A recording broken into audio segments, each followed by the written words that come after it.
More local news now. A man died this morning when a tree branch fell on him. Michelle Fiore live in St. Francis with more on what happened there. Michelle? Steve, Carroll, I'm told it was a father and son outside the son's home this morning. Dad got up on a ladder under a tree, and what happened next has left this family in mourning and neighbors in shock. An aluminum ladder sits beside a large tree outside a home now surrounded by yellow tape as investigators try to figure out what happened.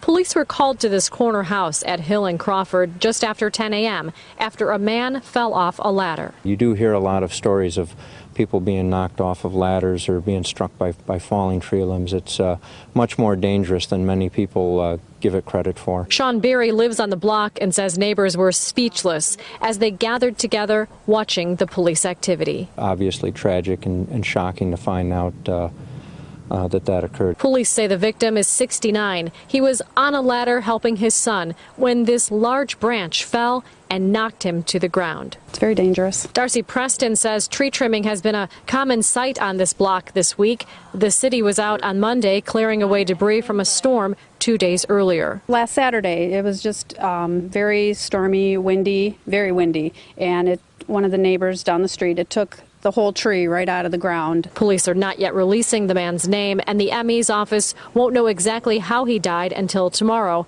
That's when they'll be performing an autopsy.